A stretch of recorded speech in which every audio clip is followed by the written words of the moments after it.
جب حضور نے میدان محشر میں آنا ہے اللہ نے حضور کو مقام محمود عطا فرمایا ہے۔ حضرت عبداللہ بن عباس کہتے ہیں یا رسول اللہ، اللہ نے آپ کو مقام محمود دیا ہے، اللہ نے قیامت کے دن آپ کے مقام کو اپنا نام دیا ہے، اور نام بھی وہ دیا ہے جو محمود ہے۔ اس کی وجہ یہ ہے، حضرت عبداللہ بن عباس کہتے ہیں یا رسول اللہ، قیامت کے دن ساری دنیا اللہ کی حمد کرے گی، اور وہ اللہ آپ کا مقام محمود عطا فرمائے گا، وہ اللہ آپ کو حمد عطا فرمائے گا۔ تفسیر خازن میں علامہ علاء الدین بغدادی کہتے ہیں کہ مقام محمود حضور کا مقام رضا ہے، اور جو اللہ نے حضور سے وعدہ کیا ہے نا وَلَسَوْفَ يُعْطِيكَ رَبُّكَ فَتَرْضَىٰ، یہ وعدہ مقام محمود پہ پورا ہونا ہے۔ تو اللہ نے کہا ہے نا حبیب آپ کو اتنا دوں گا کہ راضی کر ڈالوں گا، یہ وعدہ مقام محمود پہ پورا ہونا ہے۔ علاء الدین بغدادی کہتے ہیں کہ مقام محمود جب اللہ نے حضور کو عطا فرمانا ہے یہ مقام رضا ہے۔ مسلم کی حدیث ثبوت میں پیش کرتے ہیں کہ حضور امت کے غم میں رو رہے ہیں، جبریل حاضر ہوتے ہیں، عرض کرتے ہیں یا رسول اللہ، اللہ فرما رہا ہے ہم آپ کو آپ کی امت کے معاملے میں راضی کر ڈالیں گے، یہ عزت ہوگی مصطفیٰ کی قیامت میں۔ سنو، امام قرطبی اس حدیث کو لائے ہیں کہ حضور علیہ السلام سے اللہ نے وعدہ فرمایا ہے امت کے معاملے میں راضی کروں گا۔ امام قرطبی نے اس حدیث کو نقل کیا ہے کہ قیامت کے دن حضور علیہ السلام مقام محمود پہ بیٹھیں گے، حضور علیہ السلام فرماتے ہیں میں شفاعت شروع کروں گا، کچھ کی شفاعت کروں گا، رب پوچھے گا حبیب اب راضی ہو گئے؟ میں عرض کروں گا نہیں یا اللہ کچھ اور باقی ہے، میں اور کی شفاعت کروں گا، رب فرمائے گا حبیب اب راضی ہو گئے؟ حضور عرض کریں گے نہیں یا اللہ ابھی اور باقی ہے، حضور فرماتے ہیں میں اور کی شفاعت کروں گا، اللہ فرمائے گا حبیب اب راضی ہو گئے؟ حضور عرض کریں گے نہیں یا اللہ کچھ اور باقی ہے۔ امام قرطبی یہ حدیث لائے ہیں، حدیث کے الفاظ ہیں، حضور فرماتے ہیں میں تب تک اللہ سے راضی نہیں ہوگا جب تک میرا عقلی غلام بھی جنت میں داخل نہیں ہوگا۔ بخاری و مسلم میں یہ حدیث موجود ہے۔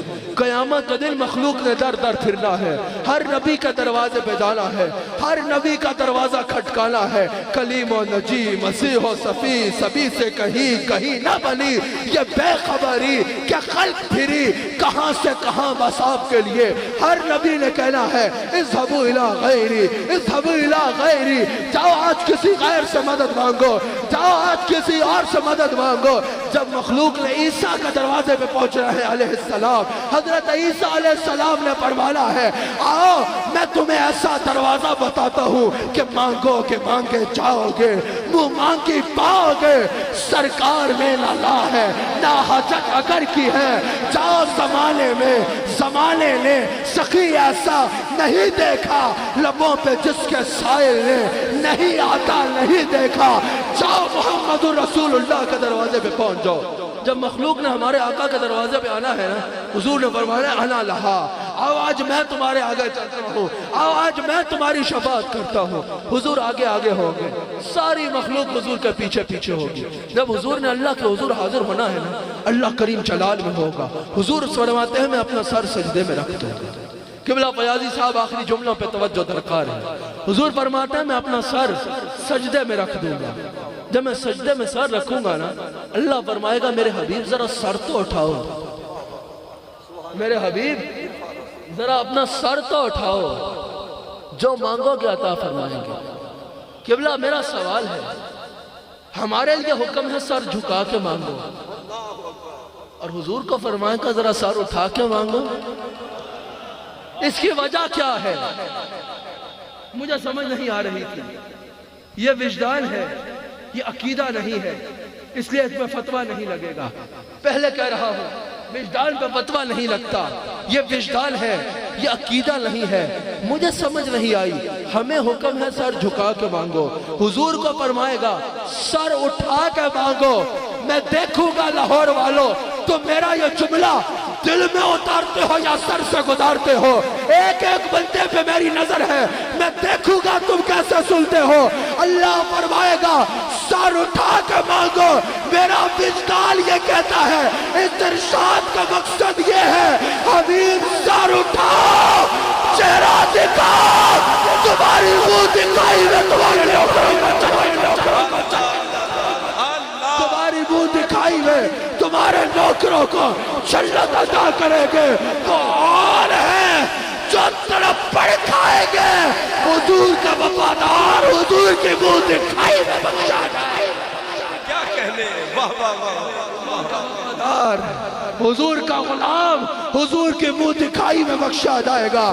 حضور کے منہ دکھائی میں بخشا جائے گا. خدا کی قسم خدا کی قسم حشر میں آپ کی شفاعت کے حوالے ہوں گے. ہمارے آقا جیسا کوئی لاقت تو دکھاؤ اور اللہ سبز رنگ کا جبہ ملائے گا. آپ بیٹھے رہنا. میں حضور کے غلاموں کو آخر تک دیکھنا چاہتا ہوں. آخر تک دیکھنا چاہتا ہوں. نہ میں تقریر میں سرکس کا قائل ہوں نہ ہی میں تقریر میں بلا وجہ کا شور شرابے کا قائل ہوں. سرکس کرنے کے لیے نہیں اٹھا.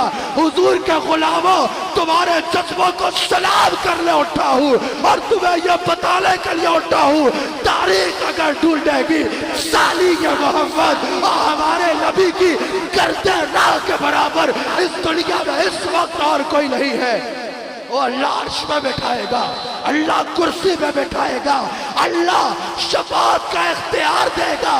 کوئی لا کے تو دکھاؤ کوئی لا کے تو دکھاؤ. اور فاطمہ کے بابا جیسا کسی کا باپ لا کے تو دکھاؤ.